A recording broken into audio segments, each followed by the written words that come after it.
Jesus, wala na gaganda pa sa inyong ngalan, wala na iinang tanging pangalan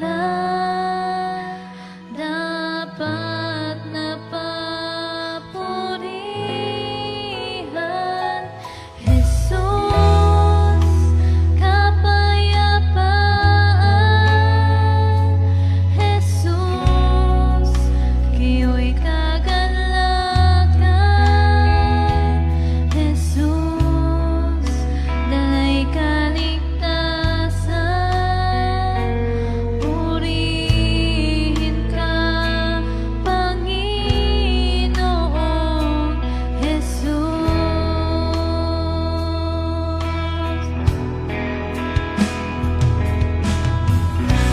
Panginoon dakila, tagapagligtas, makapangyarihang Hari ng lahat. Panginoon dakila, tagapagligtas, makapangyarihang Hari ng lahat.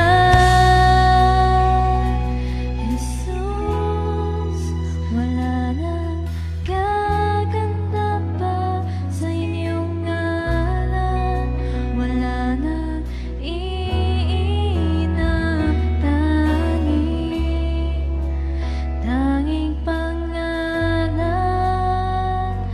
dapat na papurihan. Jesus.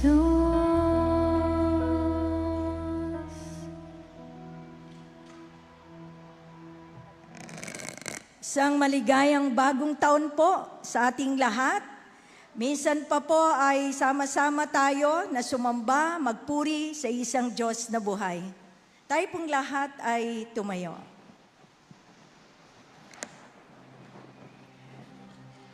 Mateo 11:28, lumapit kayo sa akin, kayong lahat na nahihirapan at lubhang nabibigatan sa inyong pasanin, at kayo'y bibigyan ko ng kapahingahan. Tayo po ay manalangin.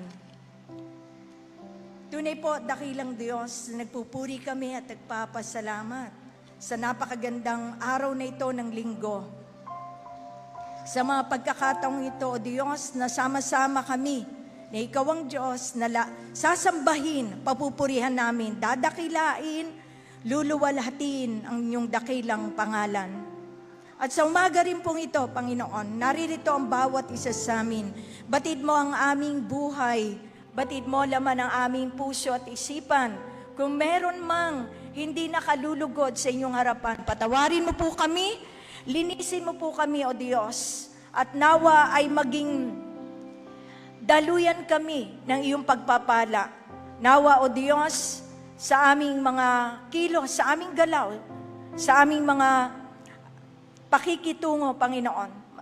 Paging dapatin mo kami at tunay po na Ikaw ang siyang mataas sa aming buhay.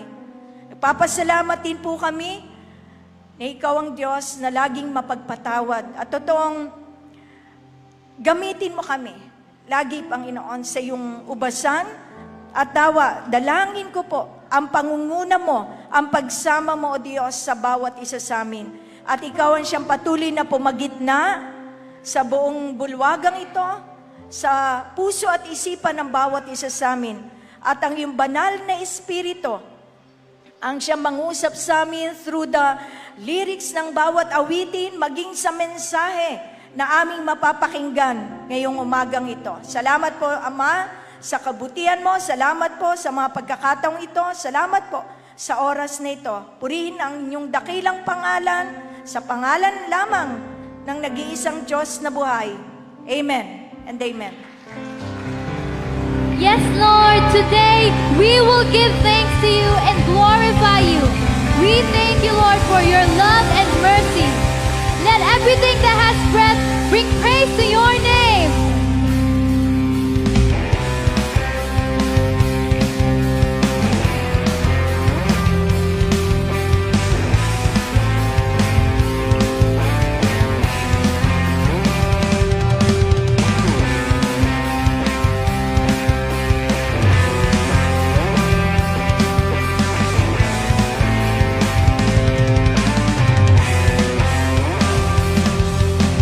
Praise Him in the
Lord, Heavenly Father. Lord, as we continue to worship you, hear our hearts, hear our prayers.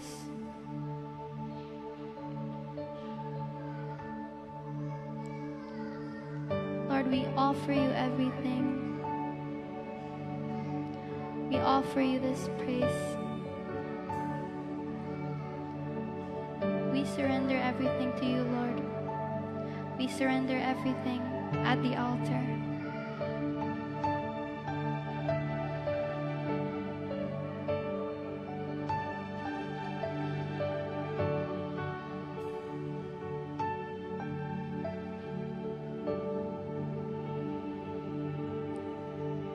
I'm removing all of the things that would move me further from you.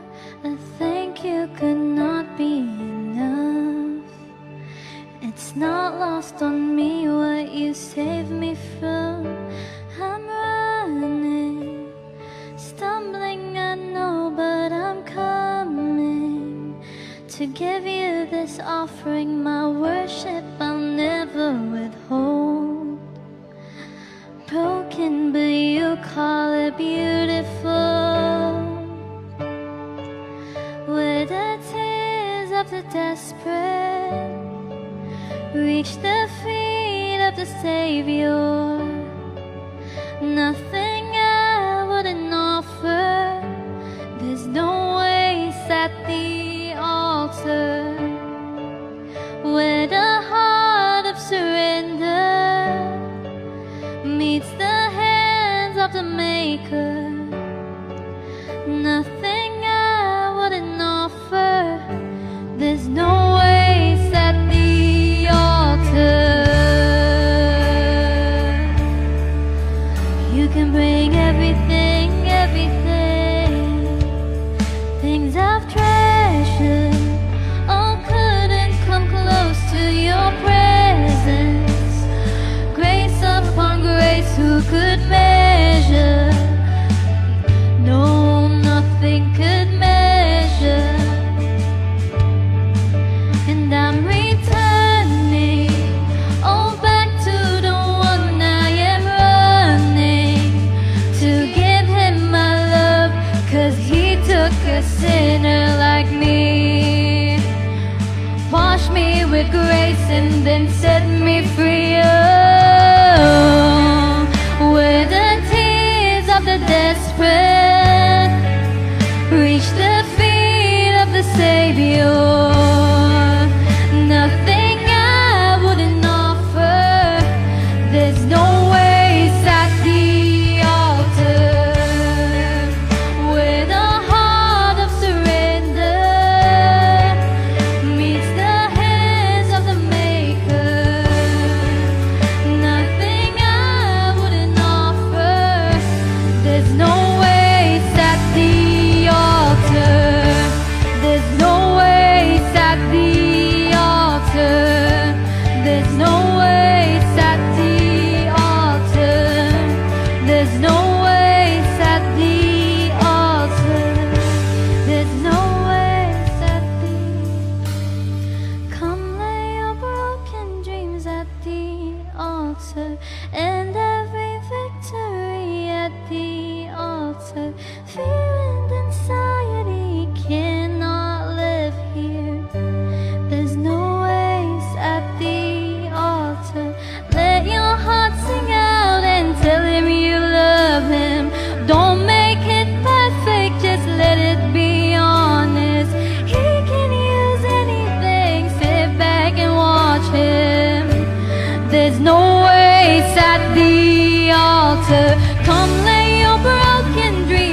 kalinga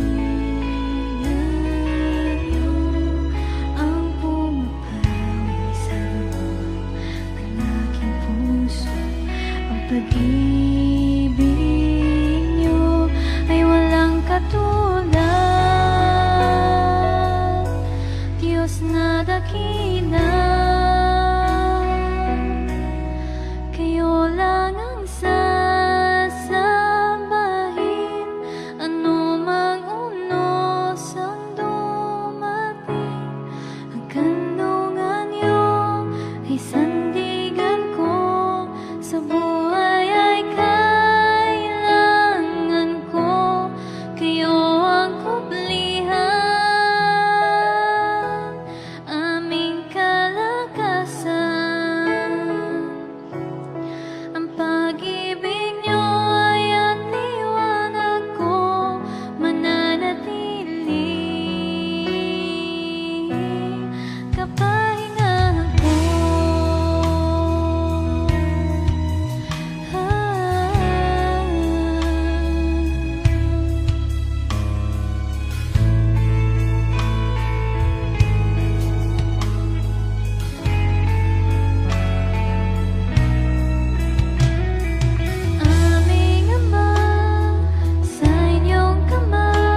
lamang, O Diyos, ang aming pupurihin sa simbahang ito.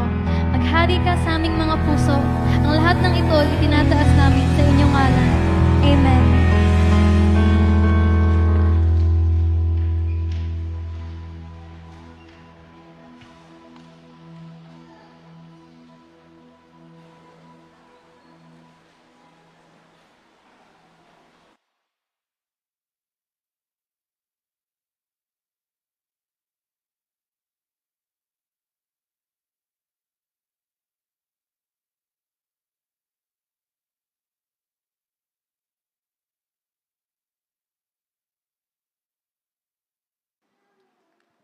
Bigyan nga po natin sa pampapuring palakpakan ng ating pong Diyos.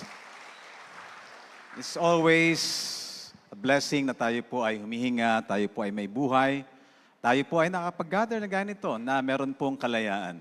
Tayo po ay dumako sa isang simpleng panalangin po ng pasasalamat, pero profound galing sa ating puso. Dali natin sa Panginoon. Pagpasalamat natin ang ilang bagay na magaganda na unang pumasok sa atin pong isip. Sige po tayo pong lahat ay magkaroon ng saglit na panahon ng panalangin.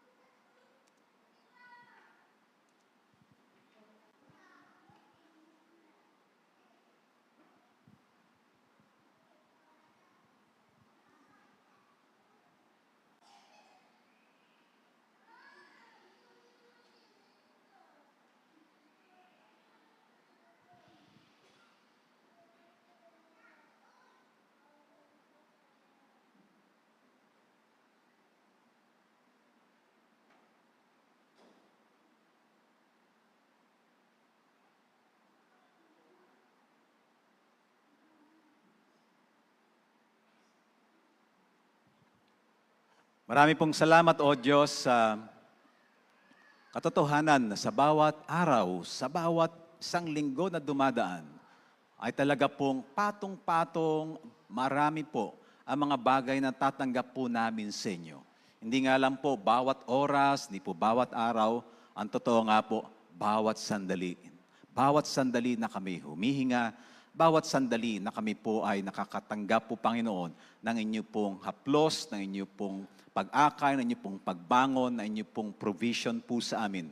At patuloy kami nagpapasalamat sa araw na ito, isang typical marahil na araw, isang typical regular na Sunday gathering, but definitely hindi po isang pag-ulit, O Diyos, na inyo pong pagkilos sa amin. Meron kayong mga bagong kapahayagan, bago pong pagkilos na mararanasan po namin sa amin pong individual situation, sa amin pong unique na kalagayan po sa buhay at amin pong unique na pagkatao. Salamat po, O Diyos, at tinatanggap po namin yan. At habang kami po, Panginoon, ay bukas ang isip at puso para tanggapin ang inyo pong pagpapaalala, ang inyo pong pagtuturo. Kami po, O Diyos, ay nag-aalay ng aming pong papuri po sa inyo, ng aming pong atensyon, ng aming pong puso, ng aming pong buhay. Nais po na ipahubog sa inyo upang maganap ang inyo pong maganda, dakila, napaka-hiwaga pero napaka-inam na plano sa buhay po namin. Kayo po, Diyos, ang malayang kumilos sa amin pong bulwagan na ito, sa amin pong pagsasalo-salo, sa amin pong mga pag-aaralan. Ito po, Diyos, ang aming dalangin sa pangalan ng aming Panginoong Jesus. Amen.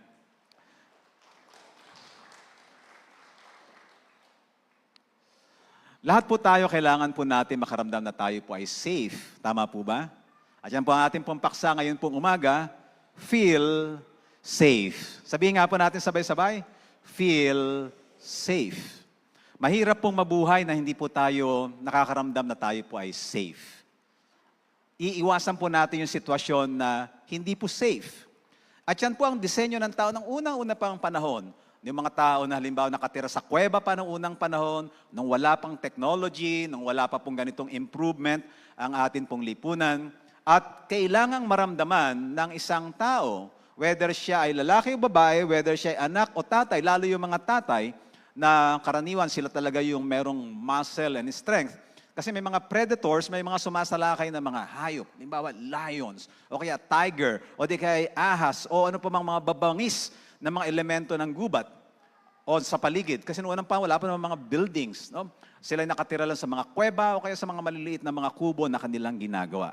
So kailangang maramdaman nung tao na siya ay safe. At kung siya ay merong family o merong colony, dapat iyon ay safe. Safe hindi lamang sa mga hayop, pati yung mga ibang mga tribo o ibang grupo ng tao. Sabi nga ng isang psychologist na kilala na isang author, si Abraham Maslow, isa sa pundasyon ng mga pangunahing pangailangan ng tao, yung maramdaman niya na siya ay safe. Kasi pag di mo nararamdaman ikaw ay safe dahil may mga obvious reasons, mahirap gumalaw ng malaya.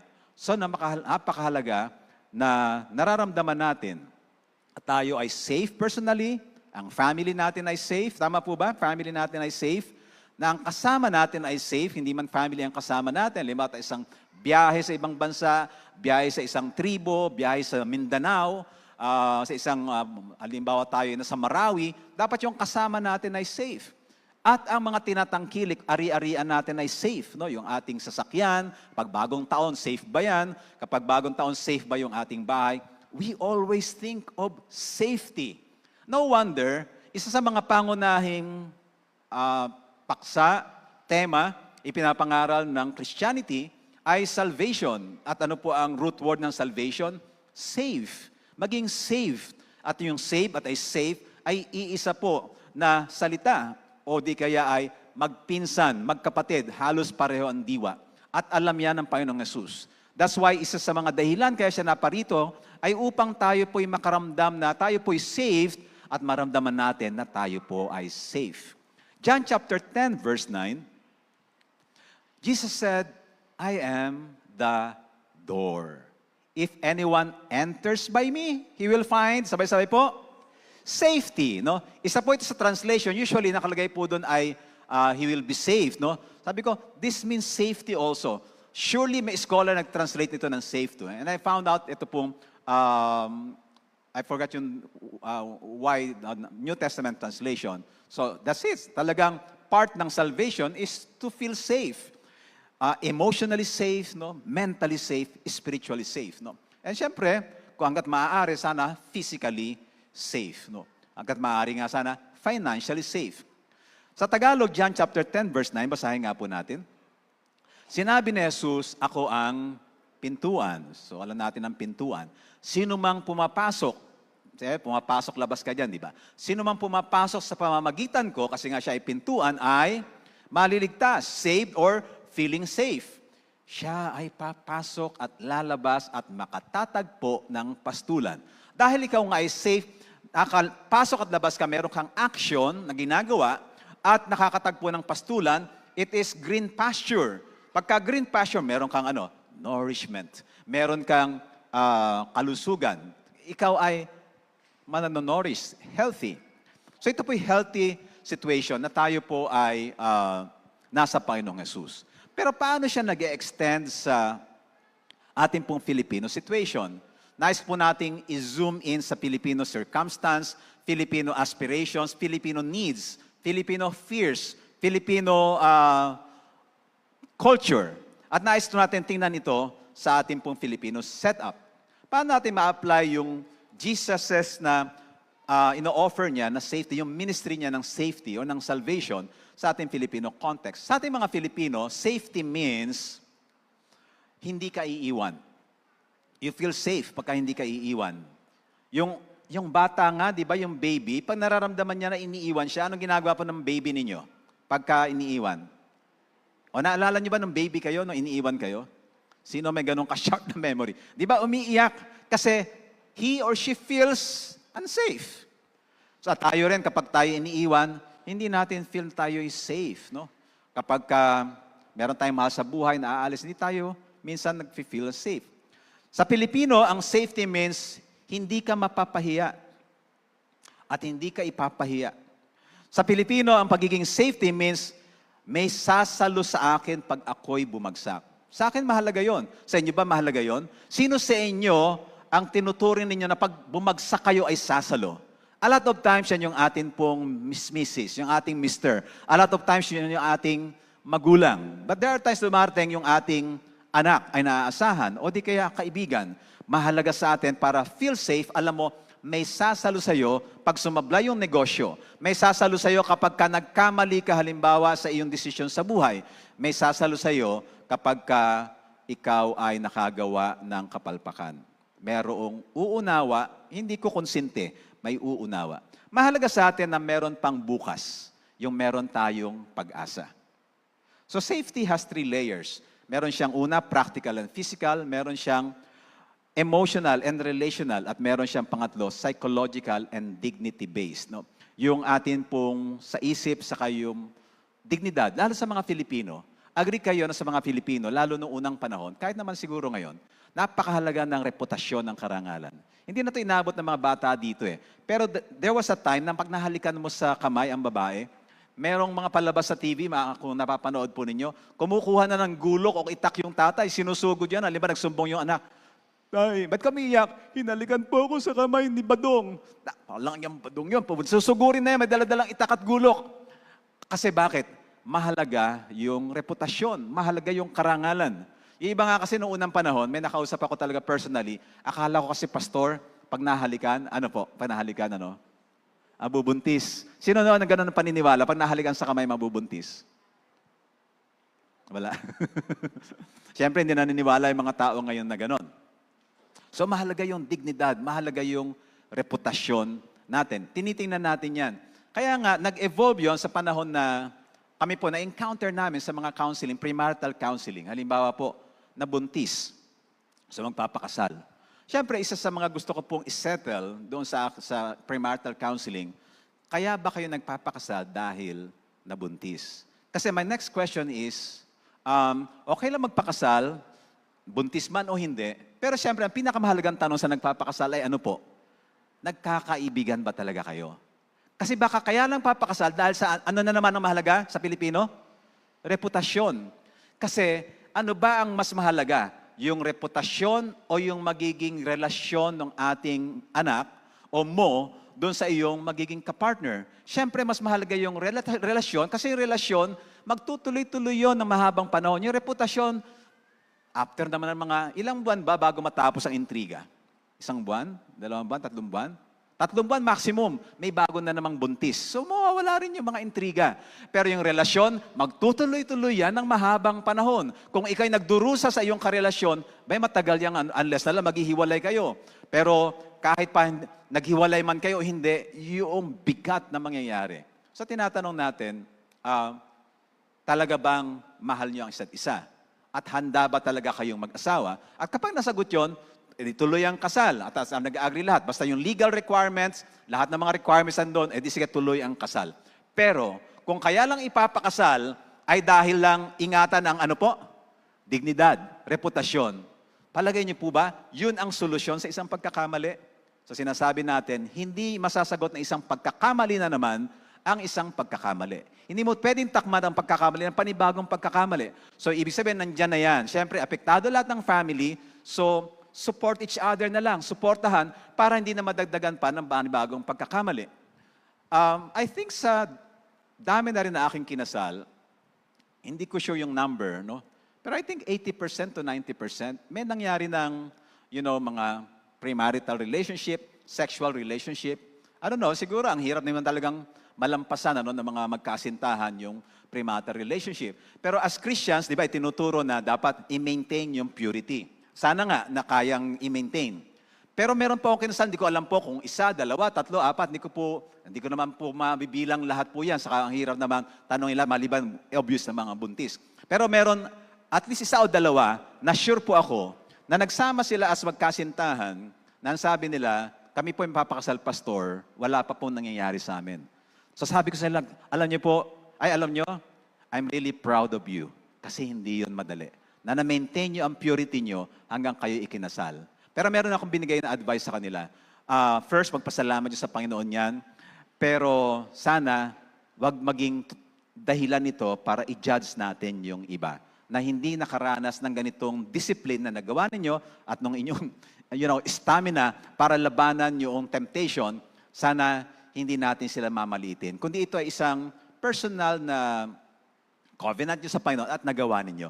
At sila very mature enough na naiintindihan nila, yes, Pastor, no, naiunawaan namin yon. So meron po mga ganon. Pero hindi porket nagkaroon ng ganitong pangyayari, ay i-judge natin. Although maganda kung ano yung mga ideals natin, magawa, pero kung tayo mag-fail, ay hindi natin husgahan. Pero hindi dapat ikasal dahil lamang sa reputasyon o dignity. Dapat ikinakasal kasi gusto talaga nila isa't isa at handa silang pumasok sa isang seryosong relationship. Kasi sa mga Filipinos, napakahalaga ng dignity. At they feel safe patungkol sa sinasabi ng mga tao sa paligid. Mawawala rin naman yan eh. Kasi minsan may mga presentation, halimbawa ang pastors, ang mga church workers, ang attendees na okay kami, nagba-Bible study kami, so mag-join kayo sa amin, mag-join. So yung mga inaaya natin, gusto natin mag-project tayo ng magandang image sa kanila. Pero siguro tanggapin na lang natin ang katotohanan. Gusto natin mag-project ng super gandang image, it's not always going to be the case.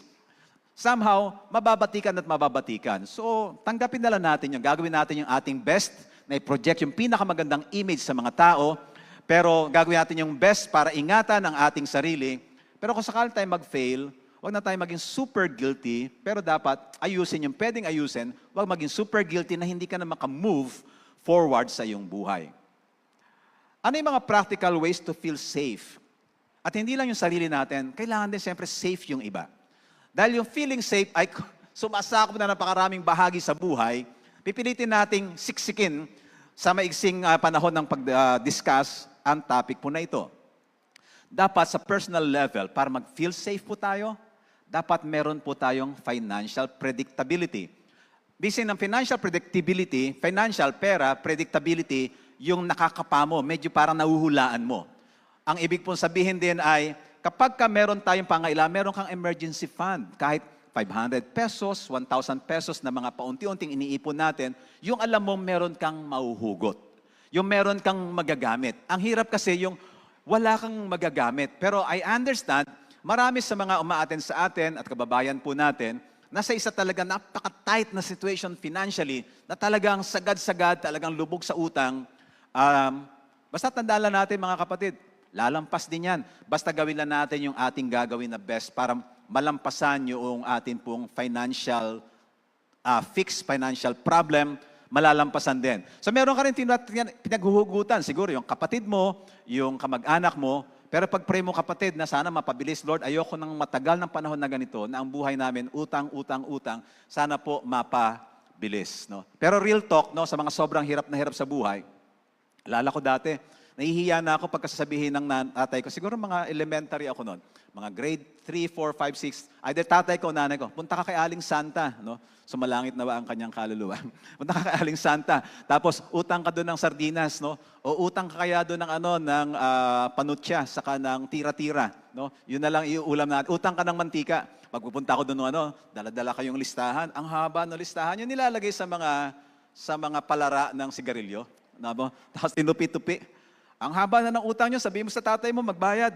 Sa ganon, parang nakakahiya. No? Naranasan ko yung buhay talaga na ilang taon na hiram dito, tapos yung kapal ng mukha ng nanay talaga para iraos. No? Kaya talaga, salamat sa paano sa mga nanay, tatay, talaga itataguyod. Meron ganon talaga ang sitwasyon ng buhay.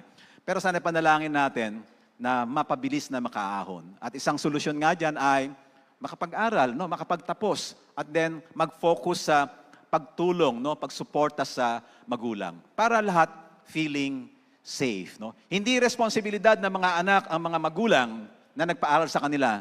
Pero look, sino pa ang tatakbuhan ng mga magulang na buong buhay nila, pambili ng sapatos, pambili ng damit, ay kanilang titiisin, makapag-aral ka lang. Sino pang tatakbuhan nila? Naubos na yung lakas nila pagsuporta sa iyo. So sana, wag mo ipamukha sa kanila ang anumang mga bagay na hindi maganda na patungkol sa pagsuporta. Inanak-anak nyo kami, di dapat suportahan. But logically speaking, sinuportahan ka nga eh. Kung nag-invest sila sa iyo, bagamat ni dapat i-require, pero sino pa ang natural na pwedeng magsuporta sa mga magulang, lalo kapag mahihina na. So para feel safe din ang mga magulang, ipadama natin, pag nakatapos ako, tay-nay, bagamat hindi naman talaga obligasyon ng mga anak na suportahan, up to a point, tutulungan, biyaya ng Diyos, i-ensure ko na okay kayo kung kailan nyo ng maintenance, may pang-maintenance kayo, meron kayong maayos na tinitirhan, meron kayong maayos na kalusugan sa abot na makakaya. Hindi man ito forever at liliit ng liliit, expect nyo na rin, pero expect nyo, sa una, hindi kaagad ako nakatutok lang sa sana hindi pa ako makapag-asawa, pero makapag-asawa man ako, sana mapangasawa ko, magsusuportahan kami para tulungan kayo na makaahon hanggang sa makatapos ng ibang kapatid, kung may kapatid, o kung hindi kung siya lang, basta gagabayan ko sa abot na makakaya ko. So that the parents will also feel safe at kayo you feel safe. Napakahalaga na meron tayong emergency fund. At kung 500 na increments lang, paunti-unti, bawat buwan, pwede yun eh. Napaisip lang ako kagabi, sa tagal ng buhay ko na rin sa mundo, at tagal ng buhay natin sa mundo rito, napaisip lang ako kagabi, papunta ako sa isang event sa Marilao, Bulacan. Malayo. So sabi ko, malamang ito matatapos to gabi, makakauwi ako madaling araw. Ang problem ko po pa nagdadrive ay, hulaan nyo ano pong problem ko magdadrive, typical sa mga nagdadrive. Inaantok, nakakatulog. No, isang araw nga, sabi ni Ross, pakipick up mo rin ilang items dito na dadali natin sa church. So pinunta ako doon. Pagalis ko sa church, biyahe na ako sa may expressway. Pagdating ko sa may expressway, nakakatulog ako. Yun ang weakness ko pagka medyo gumagabi na, saka para medyo kula ako sa mga tulog. Lagi yon, kaya lagi nagwo-worry si Rose eh. Pagka dating ko sa may Sabalia Street, papunta ng City Hall ng Santa Rosa, nakakatulog pala ako. Nakaandar na yung mga sasakyan. Buti mabait yun nasa likuran. Hindi ako binusinahan. So ako sabi ko, delikado ito. Kaya bago umalis, sabi ko, pwede ba ako mindit ng 5-10 minutes bago bumiyahe? So problem ko lalo mga long drive. So pagpunta na nga, sabi ko, magda-drive-thru ako sa McDonald's na lang, kahit may kape. Nakita ko yun yung magandang solution. Tinry ko kasi iba't ibang solution. Sinampal ko sarili ko. Tulog pa rin ako. Tapos, kumanta ako ng malakas. No? Ginawa kong sintonado. Lalo ako nakatulog. Inayos ko yung tono. Nakatulog pa rin ako. Nag-play ako ng music. Katulog pa rin ako. Kumain ako ng cornic. Nakatulog pa rin ako. Nagke-candy. Nakatulog ako. Ang isa nakatulong sa akin yung butong kalabasa. Nagigising ako. Kaya lang minsan, hindi na rin effective. Nang minsan natry ko magkape kasi hindi ako mahilig mag-coffee. Okay pala yung coffee, mga Americano, basta hindi siya matamis, no? Konti lang yung mga cream. So since then, okay. Nakita ko yun, nung bumiyahe kami ng Baguio nung minsan, hindi ako nakatulog. Praise God, ang aba ng biyahe, hindi ako nakatulog. So sabi ko, magda-drive-thru ako. Kaya lang naisip ko, mahalagang amount ng pera. Magkano ba yung pag na-drive-thru? Halimbawa, McDo, mamaya Starbucks pa. So between 140 siguro hanggang mga 180. 140, 180. Typically, ganito po ang decision pattern ko. 140, 150, ang late na bagay lang yan. Sige, bumili na lang. Kaya naisip ko, kapag halimbawa, lagi ako magkakape, halimbawa, everyday, dahil magda-drive, yung 140 sa 6 days, magkano po yun? 140 times 6 days. Yung mga mahusay din sa English, 140 times 6, ilan po? 640 pesos, right? 6 days lang yon, 6 months. Sa Sunday, may kape naman dyan. So 640. 640 times 4 weeks, magkano na po yun? 2,500. 2,500 per month. 2,500 per month sa 10 months, 25,000. Plus another 2,500. So, 25, kano na? Nawala ako. 30,000. Tama? 30,000. Sa 30,000. Tama? 30,000 pesos. Nagugulo na yata ako. Tama. 30,000. Sa 30,000 pesos. Malaking pera ba yung 30,000 pesos? Yes. So, kagabi, kasi ang dami namin magre-regalo sa amin, mga iba sa inyo, pag dumarating, o iba mga kakilala, mga kamag-anak, may dala mga coffee, no? Galing, maganda nga, may mga hazelnut coffee, may mga macchiato, tapos may mga pure na mga coffee, pang brewed, no? Sabi ko, nakatambak lang dito, mag-expired lang ito. So, ginawa ko, timpla na lang. Sabi ni Mrs., mag-drive-thru ka na lang. Isip ko, bago kaya ako ng mindset, just this year, bagong system, nagtimpla na lang ako. Naghanap ako yung mga hindi magamit na mugs. Pwede ba coffee rito? Sabi ko doon sa aking manugang. Yeah, pwede yan, Daddy. Sabi ni Rose, pwede. Nilagay ko din yung coffee. Tapos binahal ko ng plastic, nilagay ko. Tapos tubig, bibili pa ako ng tubig. 30 pesos, no? Ganon ang tubig, tapos mafi-filter ko pa na maayos. Nila akong ganon tipo. So yun, hindi na ako nakatulog. Yung little things like that, malaking bagay. Minsan niisip ko yung mga bata, mga estudyante. Kita mo naman, naka-uniform. Di ba, lagi madala sa Starbucks. Mamaya, halimbawa, 3 times a week nasa Starbucks, 2 times a week nasa Starbucks. Napapaisip ako minsan, may pera nga kaya itong mga batang to o nape-pressure lang? Nape-pressure lang dahil sa Dapat sumabay ka. Dahil alam mo ng mga kabataan, ang laking-laking big deal yan, na dapat nakakasabay ka. Dapat ang cellphone mo, iPhone 17. 17 ba ngayon? 18 na. About iPhone 17, minsan, yung mababang self-image, yung mababang pagtingin sa sarili ng isang tao, nagmamanifest doon sa tinatry nilang takpan sa magitan ng, in ako, para feel niya inside, I'm okay. Hindi mo kailangan yung kapatid.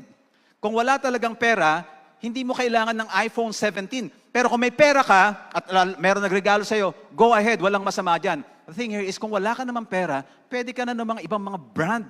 Hindi mo isasalalay ang self-image mo sa mga gadgets o external things. Yung self-image mo ay inside. Hindi siya outside dapat. So dapat meron ka nung ganoon. Meron nga kayang pera itong mga ito, nag-Starbucks. At kung ang sagot ay hindi talaga, o di kaya pwede magtipid, ganito ang aking suggestion. Twice a week ka nag-Starbucks. Magkano yung frap o etc. Magkano yung 180? So magtipid ka ng isa, once a week ka na lang mag-Starbucks. Para naman nakakasabay ka. Yung iba pag inaaya ka, Starbucks na, kota na ako eh. Once a week lang ako. Pwede yun, di ba? So hindi ka na magiging off. So yung 180 per week times 4 weeks sa isang buwan, magkano yon? 720. 720 times 10, 72 plus another 1, 4, mga 8, 6. 8,600. Malaking pera ba yun after 1 year? Yes, kung itatabi mo yung itatabi, meron kang paghuhugutan kapag ka-emergency na dadaling ka sa ospital, meron kang bibiling gamot. At lalo kung naipon, at kung meron kang pwedeng pag-investan na maganda, edi mas maganda. You feel safe kasi may mahuhugot ka. Ande, safe naman ako, pastor. Nandiyan naman si pinsan. Nandiyan naman si brother, si sister ganito. Sana maka-evolve tayo from that. Na hindi lang si brother, si pinsan ang atin naiisip, kundi ikaw, dahan-dahan nagiging self-sufficient sa biyaya ng Diyos. Tapos yung clear yung ating monthly na hanggang dito lang yung aking spending. Then you will feel safe, personal level. Yung knowing kung kailan ka lalapit at kanino ka lalapit in crisis, well, kailangan talaga natin yun. Kaya nga tayo sa Filipino community, ang laking bagay, wag lang naaabuso. Kasi kapag nauubuso na, feeling unsafe na rin yung mga ibang mga tao na laging nilalapitan. Ang hindi po napapansin ng mga iba na lapit ng lapit sa isang tao. Halimbawa, give me a name na mayaman ang dating ng pangalan. Isang name na mayaman ang dating. Pangalan lang, give me a name na mayaman ang dating ng pangalan. O Don. Don talaga pangalan. Si Don. Halimbawa si Don, nilapitan ng isa. Ang hindi alam nung lumalapit, no? Hindi lang siya ang lumalapit, 100 o 1,000 ang lumalapit dyan. O di kaya ilang beses na may lumalapit. So feeling niya siya lang lumalapit, so kailangan pagbigyan mo siya, sasama ang loob niya or what.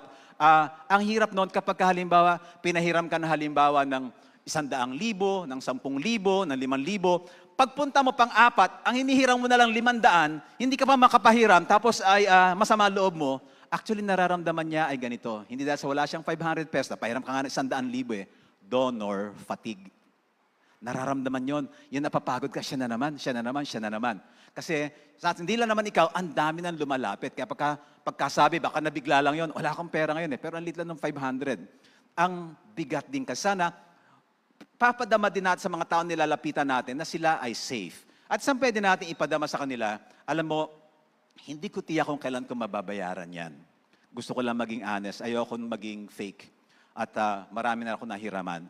Pero isa lang ang pwede kong ipangako sa iyo, kapag ka umasenso ako, babayaran ko ito. Sana kung pupwede.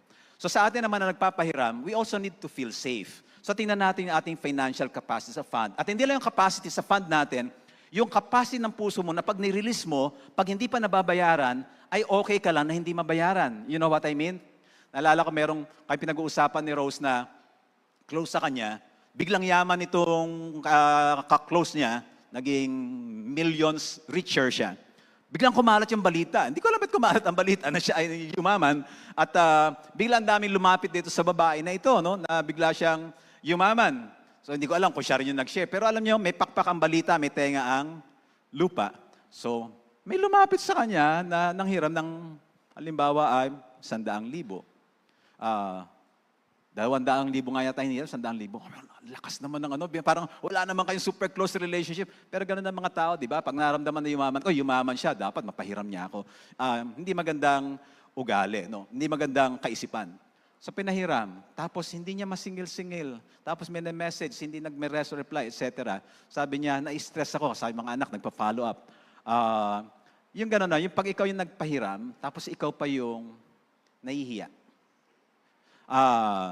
So, kaya lang senaryo yan eh. Sa Filipino culture and circumstance, marami talagang mga mahihirap. Sabi nga sa Old Testament, there will always be poor in the land. Laging may mahirap sa inyong lupain. So, kailangan lang natin talaga ng wisdom kung paano siya i-deal. So, pwede natin sabihin, may paggagamitan kasi. Ito lang pwede kong ibigay sa'yo. At things like that.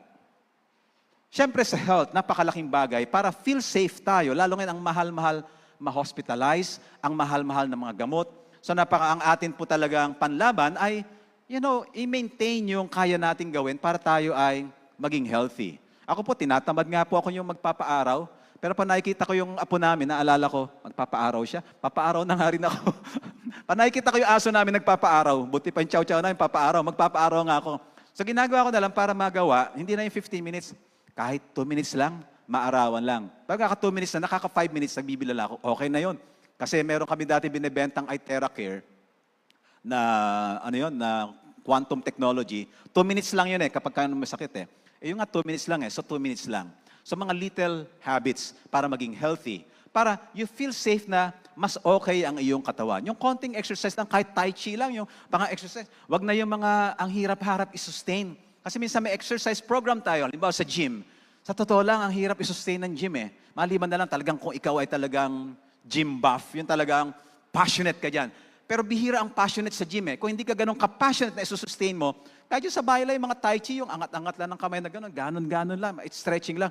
5 minutes, tapos ka na 5 to 15 minutes, okay na yon. At least binibigyan mo ng assurance ng sarili mo, you'll be okay.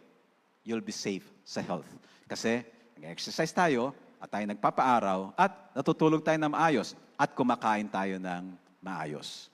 Kumakain tayo ng 1 kilong lechong baboy, at 1 kilong chicharon, at 1 kilong leche flan, etc. Another yung digital safety. You feel safe kapag yung mga kasama mo sa bahay or kasama mo sa church, kasama mo sa company, kasama mo sa organization ay marunong ng digital safety. Hindi yung binobroadcast yung kailang away. Nakita na po ako sa Facebook na mga iba nga kakilala ko pa na yung problema niya sa mister niya, sa misis niya, binobroadcast sa Facebook. Sa sino po nakakabasa nun? Sila lang mag-asawa? Yung mga kamag-anak lang? Hindi, kung meron kang 5,000 friends, ay sabi pa, ilang percent ang pwedeng makabasa noon? So, dadami makabasa, kailangan ba? Ba't kailangan mong ikalat yung problema ninyo sa maraming mga tao?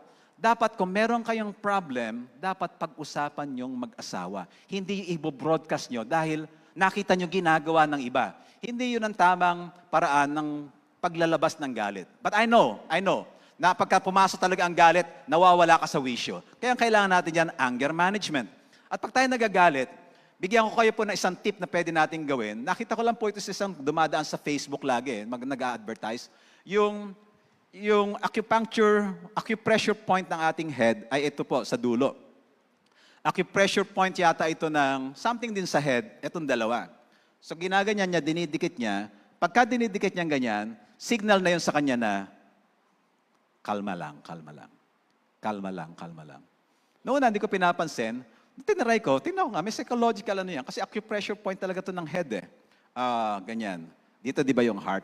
So tinry ko, pa nagdadrive ako, na-stress ako. Ganyan ko lang, kalma lang, kalma lang. Oo nga, effective. Tapos, pag mag-speak ako rito, kinakabahan ako, mag-speak na naman ako, kinakabahan ako. Kalma lang. Hindi man ako kinakabahan. Gusto ko lang yung mas maging, focus sa akin sasabihin. Effective. So kapag kagalit ka kapatid, galit ka halimbawa sa mister mo, sa misis mo, sa anak mo, sa tatay, nanay mo, sino man, ganyan ka lang muna, kalma lang. Kasi pag hindi ka kalmado, hindi ka makapag-isip ng buo, right? Kasi, di ba?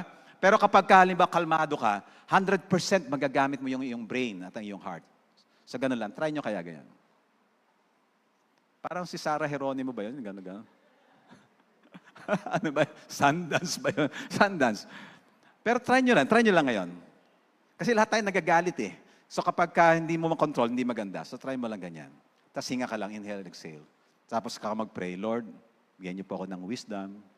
Guide niyo po ang aking isip, At kung may sasabihin ako at hindi dapat sabihin, i-guide niyo po ako. Diba? Then you feel safe. Pati yung taong kausap mo, magiging safe. Huwag natin i-overshare yung problems natin sa iba. I-overshare mo, akala mo loyal sa'yo. Ngayon lang yan. Paano kung halimbawa minsan nagkaroon kayo ng issue sa pera o anumang issue, nagkagalit kayo, sigurado ka ba na hindi niya sa i-share sa iba yan? Huwag ka mag-overshare, kapatid. Maliban na lang proven mo, tested by fire, na yung tao na yan, kahit ano pa mangyari, magkamatayan na, sarado ang bibig niyan. Pero kung hindi ka tiyak, na sarado ang bibig niya, magkamatayan na, bawag kang overshare ng overshare. Piliin mo lang ang ibabato mo sa tao na yan. Kasi dating ang time, hindi mo matitiyak. Marami nga mag-best friends, nagkakagalit. Marami nga mag-best friends, 20 years, hindi nag-uusap. Hindi mo matitiyak na laging nasa iyo yan, na loyal sa iyo yan. So, piliin mo lang yung mga sasabihin mo. Don't overshare. So, you will be safe. Sa ating pong family relationship, ito very, very Filipino. Dapat malinaw yung mga expectation. Yung meron kang clarity. Di ba tayo kasi lumiligoy, ayaw natin talaga yung prangkahan, pero maganda meron lang clarity. So maganda kung hanggang kailan ka tutulong. Meron pong mga OFWs, pag tininan niyo po yung buhay, try niyo po maglakbay ang isip niyo, damahin po ninyo. May mga OFWs, tumandang dalaga, umabot na halimbawa ng mga 45, 55, kasusuporta ng kasusuporta sa probinsya, padala ng padala halimbawa sa Mindanao, padala halimbawa sa Bicol, ng suporta sa mga kapatid, pati yung pamangkin, nilapit na, etc. Minsan napapatanong sila, sino ba talaga ako? Who am I? Breadwinner ba ako? Yun lang ba ang role ko? Breadwinner? Napapatanong sila mga kapatid. At baka ikaw napapatanong din na, ano na ba ang role ko sa family na ito? Breadwinner ba ako? Kasi hanggang kailan? So hindi mo na makita yung ibang part ng iyong identity ng kung sino ka. So maganda sabihin natin, malinaw sa atin, hanggang kailan ka tutulong. So tutulong ako hanggang mga makagraduate kayo. Pagkatapos, kayo naman ang bahala magpaaral sa iba. Nalaking blessing po sa akin. Ang bata ko pa noon, dumalaw kami noon sa Bukawi, Bulacan, sa isang second uncle ko. Tapos parang galing siya ng US, tapos nagbakasyon. So dalaw kami ni tatay kasi Pasko yata yun, Pasko yata kami. Tapos nag-share siya, sabi niya, pinaaral ko yung mga kapatid ko kasi ang aking prinsipyo sa buhay, sarap pakinggan prinsipyo. Ang bata-bata ko pa, sabi ko, prinsipyo, bigla nag-tune in na aking tenga. Ang prinsipyo ko sa buhay, di bali na maging parasite, yun ang word niya, pero para medyo masakit yung salita. Pero gamitin ko na rin.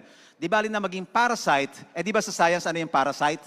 Yung makagaya ng mga fern, yung mga nandun, yung mga pako, na nakadependent sa ibang mga puno, nakadepende sa nyog. Hindi siya mabubuhay pag wala yung ibang mga puno. So, parasite. So, ganun yung parasite, nakadepende ka sa iba. Di bali na maging parasite ng 4 na taon kaysa naman maging parasite ng panghabang panahon. Ang ganda ng rhyme, Sabi ko, nung nakagraduate na ako, nagtatrabaho, inilapit ni nanay yung aking mga kapatid, na baka pwedeng paaralin mo si ganito, si ganito, susunod, makatapos na, pwedeng paaralin mo itong ganito. Every time naman kinoconsult ko si kay Rose, pwede bang paaralin natin, paaralin? So sa biyaya ng Lord ay, nakapaaral naman kami ng 4 na kapatid ko, at isang kapatid niya. So siyempre, hindi naman siya maliit na pera. Kasi pinag-uusapan namin ni Rose, na i-share ko sa kanya, di bali na maging, pero ayoko na salitang parasite, siguro overly dependent. Pero gamitin mo muna natin. Di bali na sila maging parasite ng 4 years, kaysa sila maging parasite sa panghabang panahon. Tulungan na natin, suportahan na natin. Di bali na tayo ay mabawasan yung ating saving. Kasi galing kami nun sa abroad Galing kami sa abroad, syempre marami kaming ipon.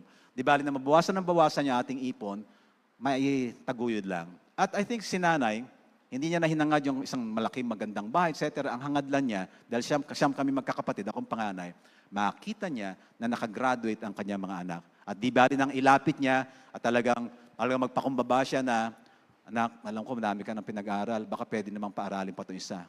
Sige na, pag-usapan pa namin ni Rose. So our principle, di bali na maging parasite ng ilang taon, kaysa maging parasite panghabang panahon. Ano ibig sabihin panghabang panahon? Siyempre, pag hindi nakatapos yung mga yan, nagka-problema halimbawa sa ospital, nagka-problema halimbawa dito, nagka-problema rito, kanino lalapit? Sa'yo nang sa'yo lalapit. Pero kung sila'y marunong na, mangisda, hindi ka nagbigay ng isda kasi sila na yung mangingisda.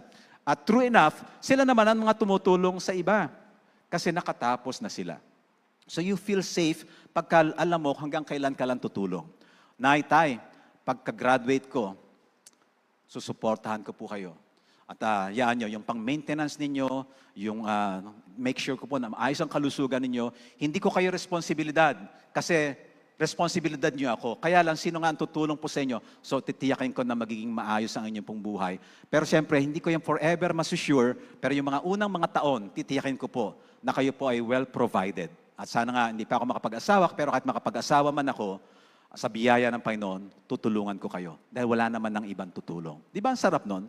Feel safe yung magulang na itinotodo niya yung paggasta sa'yo, alam niya itong anak, malawak ang pananaw.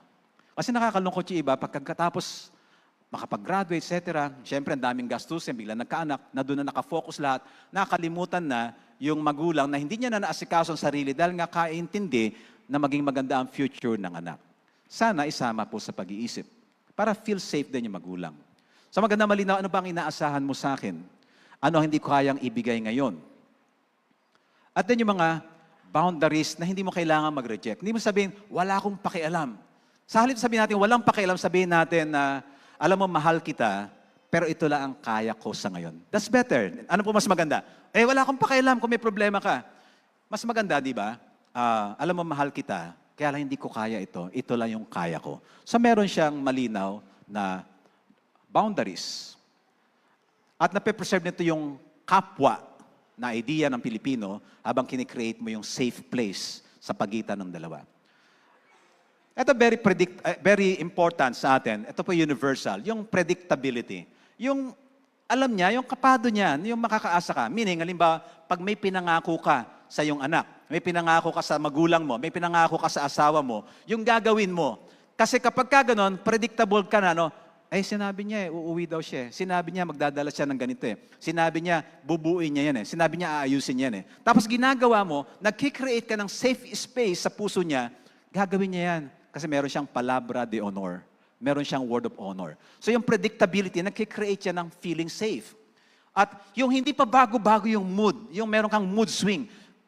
This time, ang saya-saya, ang bait-bait. And this time, talaga, grabe, kala mo alam mo yan, parang dito, prinsesa, pagdating dito, impacta. No? Ang bilis ng swing. Minsan nga sa kinakasal, ganun. Akala mo yung napangasawa mo, prinsesa, impacta pala. Akala mo napangasawa mo, Prince Charming, si Frankenstein pala. So, minsan, eto siya, tapos eto yung mood swing. Ang hirap nun, ang hirap i-predict kapag ang mood swing ay ang laki. So, hayaan natin maramdaman ng mga kasama natin na predictable, meron kang control. Yung hindi ka biglang sumasabog. But I know, we experience this. At pag dinadaanan ito ng ating mahal sa buhay, tulungan natin sila na makalampas para malampasan nito yung moment na madali silang mag-explode. Kasi kung mayroong proper support, malalampasan din nila iyan. At kung may tamang mga, mga counselors, mga support system, malalampasan kasi personality issues.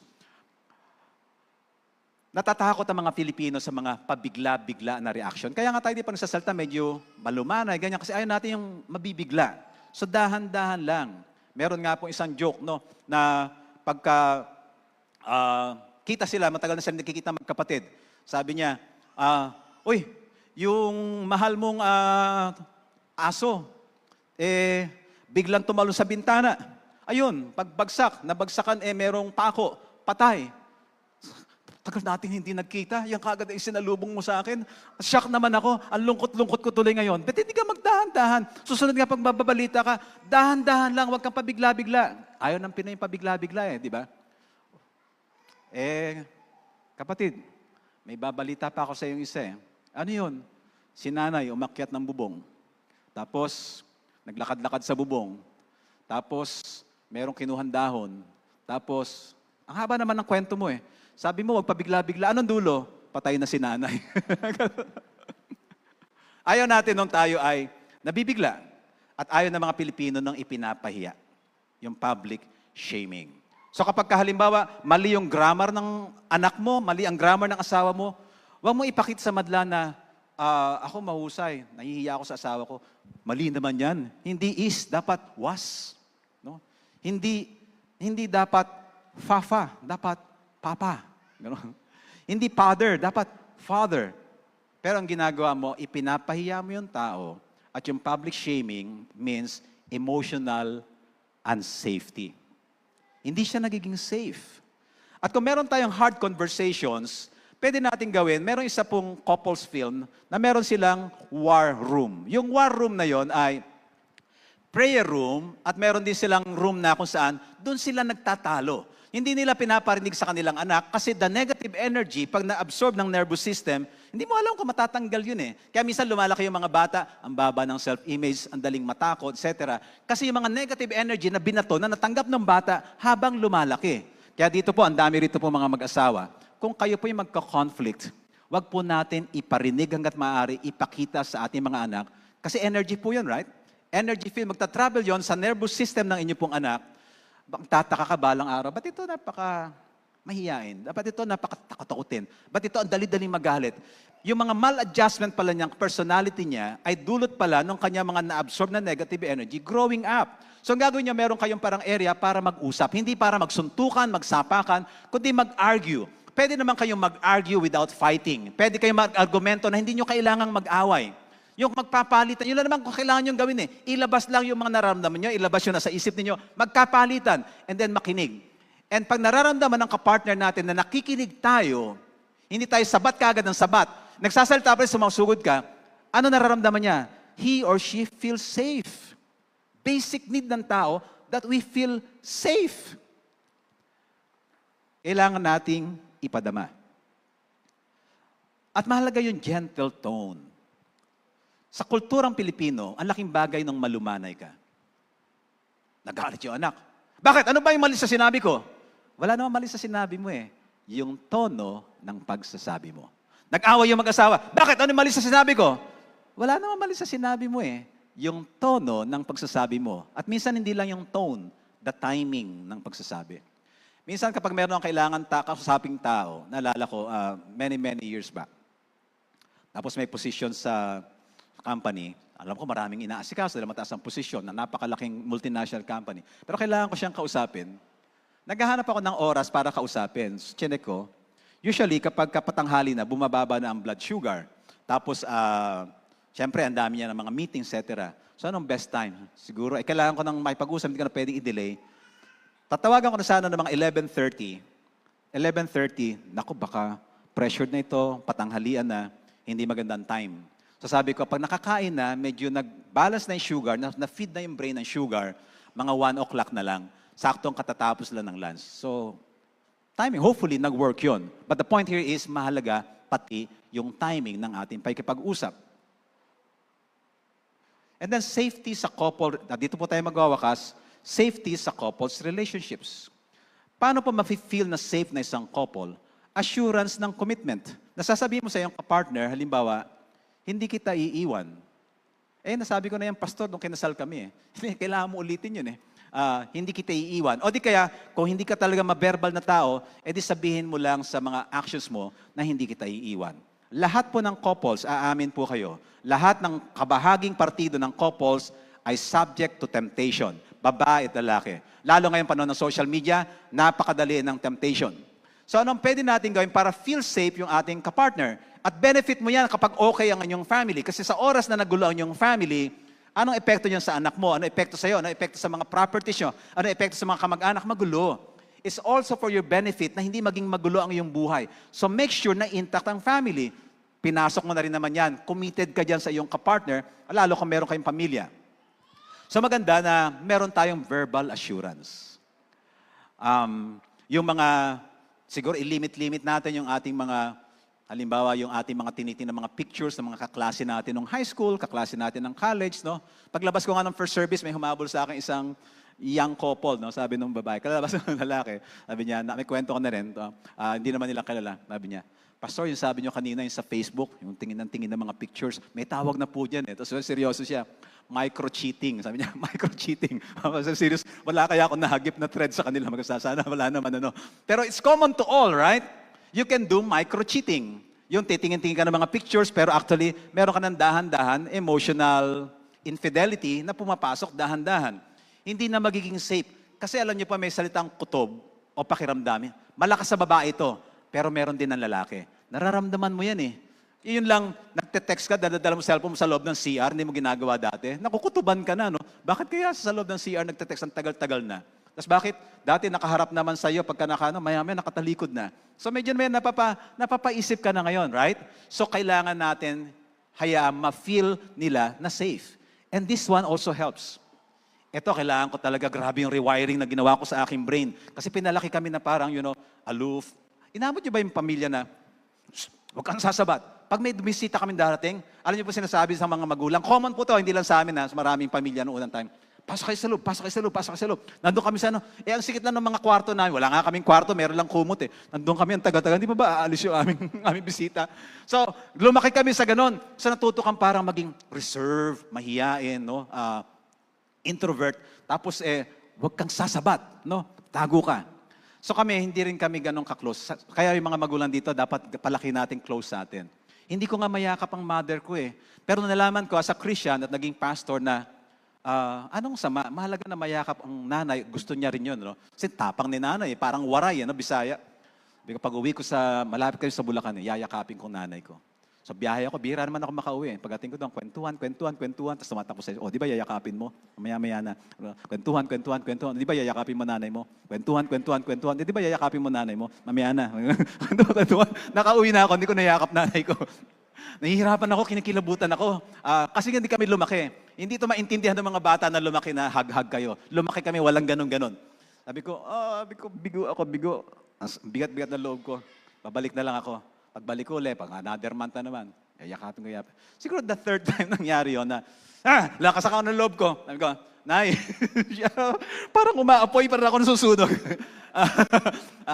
Pero yun, pagtagumpayan. Ang point ko, mapagtatagumpayan mo rin yung mga dati mong programs. So kay Rose, wala kaming habit na yung mga parang, ayoko kasi masyadong dramatic yung mga word. Mga typical mga Pilipino lalaki. Noong dating mahilig ako makinig kay Joel Osteen, siguro mga 5 years ago, mahilig ako makinig sa mga preaching niya. Narinig ko isang preaching niya, sabi niya, pinupuri raw niya yung kanyang wife, na you're beautiful. Kasi doon yung kalaro niya ng basketball, alis na ako, bakit? Hindi pa tayong laro. Uwi na ako doon sa aking old lady. Old lady? Ba't old lady? Tawag mo matandang Edi pag uwi mong matanda nga. Ako, tatawag sa kanya, beautiful lady. Kaya paglalabas daw yung kanyang asawa si Victoria, you're beautiful.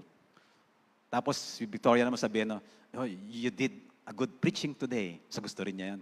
Maganda yun Si Rose hindi nagkukulan doon kasi lagi niya akong ina-appreciate, Lagi niya akong ina-affirm. Ako nagkukulan doon sa pagsasabi. Sabihin ko nga kay Rose, pag lumabas minsan, you're beautiful. Tapos, nang pababa siya ng hagdan o kaya nasa kama, sabihin ko na kaya, you're beautiful. Hindi matuloy, Ilang beses hindi matuloy. Program brain program. You know brain program, right? Naka-program na yan sa brain. Hindi, tama yun ba't hindi ko magawa? So gano'n, kagaya kay nanay, nahirapan ako yakapin, pero dumating din, kasi basta nagpupursige ka, parang quantum tunneling lang yan Bibigay yan, parang nagdi-drill ka, mabubutas at mabubutas din yan. Basta tuloy-tuloy lang. And finally, sabi ko, heart, you're beautiful. Medyo kinikilabutan ako ng una Pero you're beautiful. Pero totoo naman, alam niyo na maganda naman ang misis ko, di ba? You're beautiful. Huwag mo nalang babulahin, ikaw ang pinakamaganda sa buong mundo. Kasi siyempre hindi totoo yun kahit sinong babae, di ba? Kasi subjective yan Anyway, it's your trip. You're beautiful. Kita mo naman yung ngiti, hindi malaman ni Rose, Ano kaya nakain ito? Tapos maging regular na yon. Yung una lang it's always the first step that is difficult. Di ba? Yung unang hakbang lang. You're beautiful. Ganon. Tapos, wow, your hair looks good. So, dinadagdagan ko na. Ano na idudulot nun sa pagsasama? You feel safe. You feel safe. Nararamdaman niya na walang iba. Okay ba tayo hanggang 2 p.m.?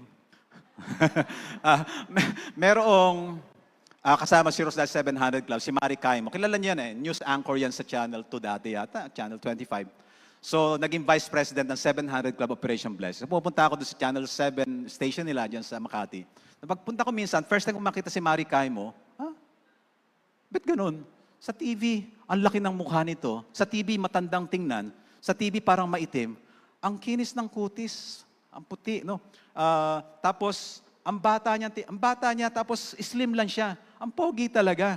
Nagka-crush nga ako sa kanya. Biro lang. Ang pogi niya talaga. Sabi ko, marami talaga magkaka-crush dito. Kasi naalala ko yung sabi ni Rose, para meron silang gathering, sabi ni Mari Caimo, ako, ang principle ko kapag halimbawa may sasakay sa sasakyan, tapos hindi ko asawa, doon sa likod. Tapos sasakay halimbawa sa harap, wag ka dyan sa harap, doon ka sa likod. Kasi mahirap ipaliwanag sa mga tao. Kasi hindi mo naman pwedeng kausapin lahat na makakita. Maganda yun So ginawa ko yung dati, naalala ko kasi dati nga, nakarelate ako, wala pa ako sa day by day as pastor. Siyempre sa sales, tapos pag uwi, marami sumasakay. Siguro nagbabaan na yung mga huling bumaba yung isang secretary dito. Tapos nung drive kami, pagpasok ko ng SLEX yata, basta meron jeep na nasa unahan, tapos yung jeep na sa unahan, kakilala ko. Tapos nakatingin sila sa amin. Kung gusto kong bumaba paliwanag, uy, ano yung tingin mo? Sila natira. Ang hirap magpaliwanag, hirap maghabol. Kaya sabi ko, may point yun, no? So dapat, doon na lang sa may likod, no? Kaya kapag may sumasakay halimbawa, taga-church, sabi ko, dito na lang ka sa likod. Di bali na magmukha kang grab driver, no? Basta feeling safe, no? Very simple things na nakakatulong para mag-feel safe. Ngayon, halimbawa, sakay ng tricycle, kasa-kasa, tapos napatabi na kayo. Huwag na lang maging judgmental ka agad, no? Basta sa atin, feel safe and let others feel safe. At pag meron tayong mga conflict, basta alam ng asawa mo na ikaw yung tipong ipinagpipray yung conflict ninyo, nakakatulong ba yan para feel safe? Yes. Kesa yung parang nag-walk out ka lang, naglasing ka, nag-inom ka, hindi magiging safe yung iyong kapartner. Pero pag alam niya na tuwing may conflict kayo, ikaw yung taong dumudulog sa Panginoon para ipanalangin at ayusin, safe ka and safe. Safe. Kasi hindi naman nawawala yung conflict Ang mahalaga lang yung conflict management and conflict resolution. Marami pa akong gustong i-share, kaya lang 12:00 na. Tingnan na lahat sa mga susunod na panahon. But you know the point. Basahin natin muli yung John chapter 10, verse 9. Sabay-sabay po. Jesus said, I am the door. If anyone enters by me, he will find safety and will go in and out and find pasture. Sa Tagalog po, sinabi ni Jesus, ako ang pintuan. Sino mang pumapasok, sa pamagitan ko ay maliligtas. Siya ay papasok at lalabas at makatatagpo ng pastulan. Nawa mga kapatid, kagaya ni Jesus, dahil tayo Jesusness, fullness of life, maranasan mo, ko, ang safety.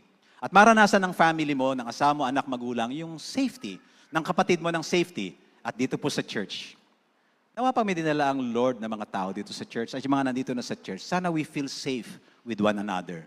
Pag pumasok siya sa isang ministry, don't worry, safe ka rito. Pumasok ka sa day by day church sa Muntinlupa o naman day by day, don't worry, safe ka rito. Sana wag mangyari na pumasok sa ministry, ang feeling niya unsafe siya. Hindi sana sa pumasok sa church na feeling niya unsafe siya. Pagtulong-tulong po tayo na lahat ng papasok po sa church, mararamdaman nila si Jesus that the people can come and go and then they find green pasture, pastulan na kung saan sila lumalago at lumalago. Wala pong perfect church, wala pong perfect ministry. So dapat inuunawa din natin. Pero gagawin natin yung best na malampasan yung mga kahinaan ng bawat ministry, ng bawat church para maramdaman ng bawat isa na yung safe. And let me close with this. May alaga po kaming chow-chow para siyang lion. First time na mag-alaga ng hayop para na tinitira sa loob ng bahay. Dati lang kasi tinatalian namin sa labas, hindi masyadong pinapansin, mali pala yun. So nag-alaga kami, vaccinate mo pa, pakakainin mo ng tama, etc. So para siyang kapamilya. So nag-research ako, at marami kasing sasabi sa akin, ano yan ha, delikado, nangangagat, tapos moody yan, yung mood swing yan. So kinabahan ako. The more na nire-research ko, the more akong kinakabahan. Bakit ito inalagaan namin? Bakit chow-chow? Lalo nung lumalaki na para na siyang lion. At lalo na nakakagat siya ng pusa, tapos patay yung pusa pagkakagat na ganito. So kinakabahan ako. Lalo nung si Kurt, ni wrestling siguro, akala parang laruan lang, na nahagip siya rito, ang lalim dito. 12:00 ng gabi, sugod ako sa RITM. So inisip ko kung paano ako magiging safe dito sa aso. So dapat sa likod lang ako manggagaling. At mamassage ko siya dahan-dahan. Kompleto massage nga yan para siyang naka-vibes massage, naka-Boracay spa, massage. No? Pupwesto na yan. Tapos later on, nahawakan ko na siya dito, pati sa mata. Kasi wala na akong worry. Yung pagiging feeling safe ko, tumaas ng tumaas. Tapos siya feeling safe din. Pagka darating, uupo doon, pupwesto na yan, tas tatabi. Tas gagana yan, nagpapamassage. Massage ako, massage. So pag inunguso-nguso ako, ganon, ibig sabihin, massage time na. Daddy yung tawag namin. Massage time na, daddy. Okay, sige, massage time na. My point is, yung aso o anumang hayop na mabangis, kung alam mo i-protect ang sarili maging safe at ipapadama sa kanyang safe, igaganti niya sa iyo yung pagiging safe. Do you agree?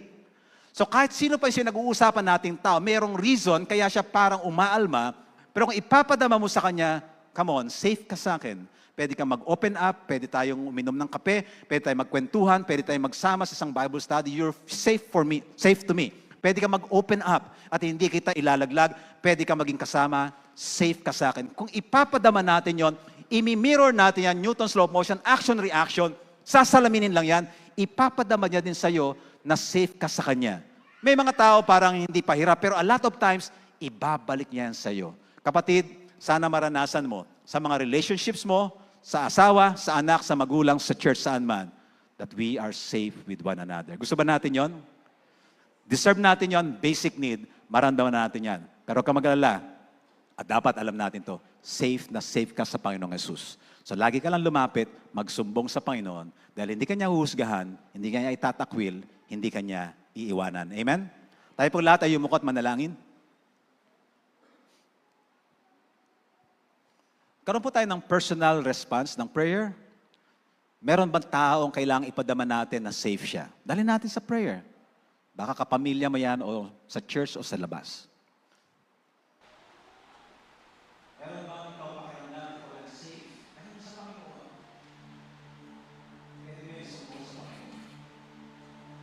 Para maramdaman mo safe. Basic need, foundation din namin, tayo na may safe. At ang dala ng Jesus, mas safe sa ating lahat ng aming buhay.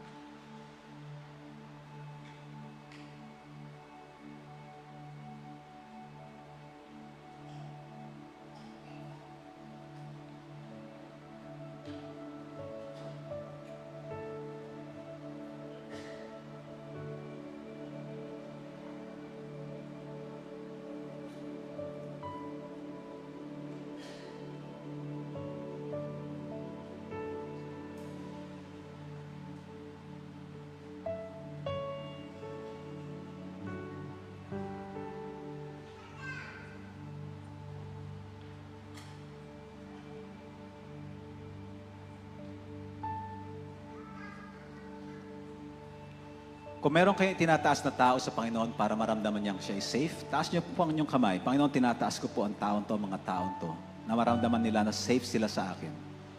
At isama mo na rin itaas ang iyong sarili. Gusto ko po maramdamang safe ako sa mga taong ito. So say a prayer or two. And then sabihin mo sa Panginoon, Lord, sa inyo talaga safe na safe ako. Salamat, sinave niyo ako at ginagawa niyo po akong feeling safe sa inyo. Lagi po akong sa piling po ninyo. Sabihin po ninyo kung galing sa inyo pong puso.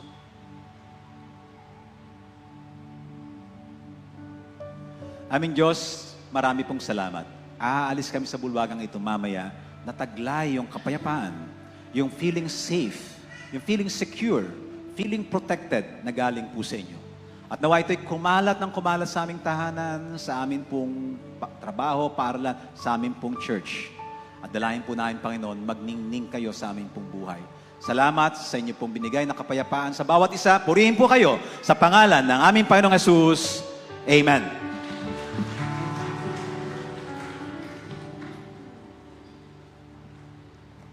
Tayo pong lahat ay manalangin.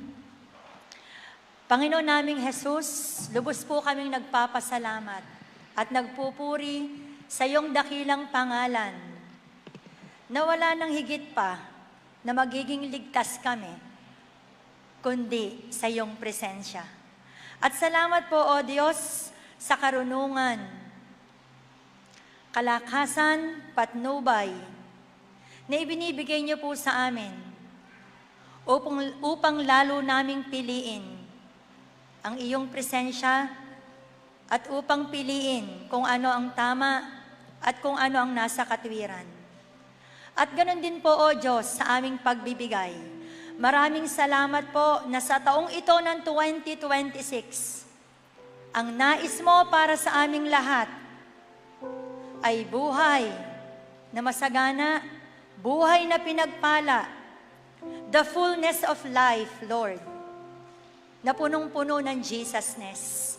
At salamat, Lord, na sa bawat pamilya na kasama ko ngayon na nananalangin, maraming salamat sa masaganang pagpapala mo sa aming mesa, sa aming trabaho, sa aming relasyon sa pamilya, at sa kahit na anong relasyon maging sa aming ministeryo dito sa Day by Day, kami po ay pagpapalain mo.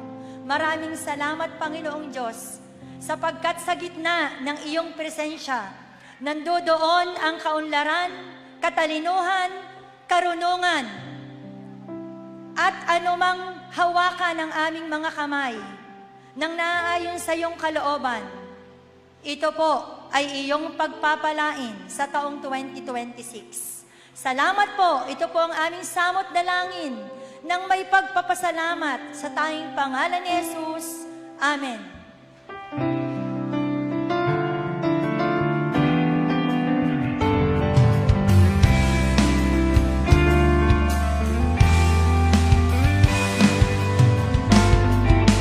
Ang aming mga kamay naghahandog tanging alay, mula sa puso ko'y tigit pasasalamat na hatid, upang salita niyo ay palaganapin, mapalawak ang makalangit na gawain.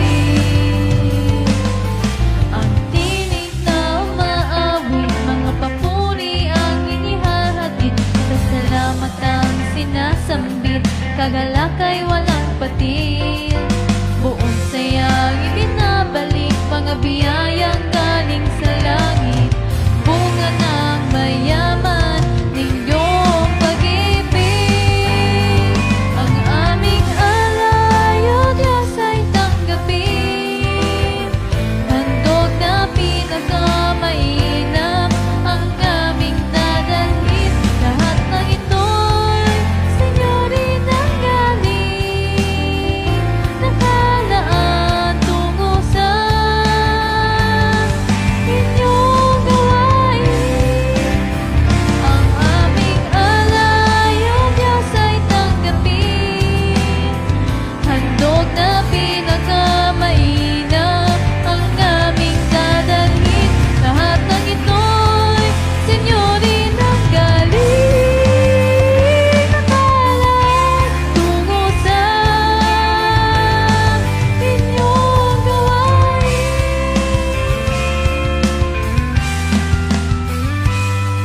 Malati sa Diyos na may likha sa aming handog, malubot kayo nawa. Amen. Amen.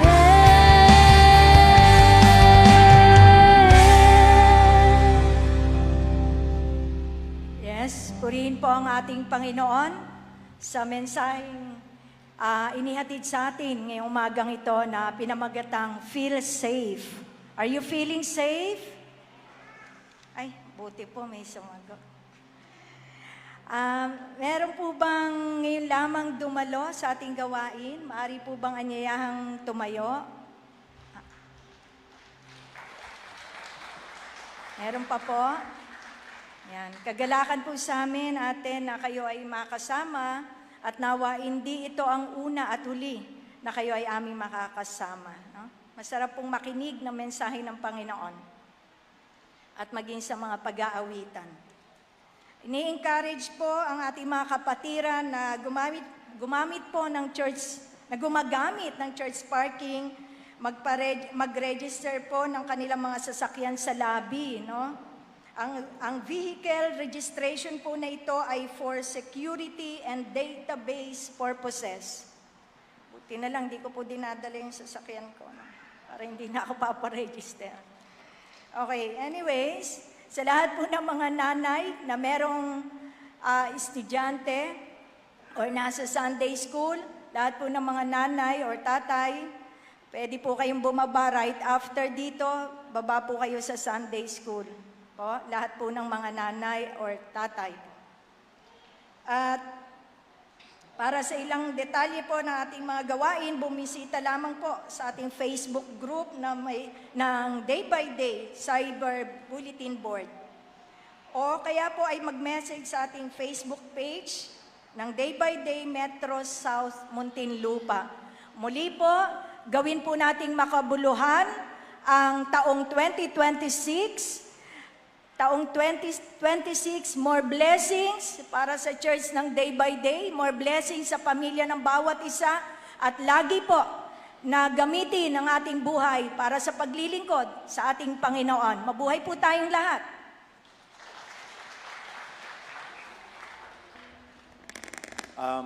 Salamat sa Panginoon nga pala, meron tayong bagong upuan. So, kaya may nag-recommend, kung kakain po tayo, doon na lang po tayo sa lobby, para medyo tagal-tagal yung ating mga upuan. Pwede tayo doon kumain, uminom sa lobby. Next time, pag meron po tayo, mga pagsasalu-saluhan. Tayo po lahat ay tumayo.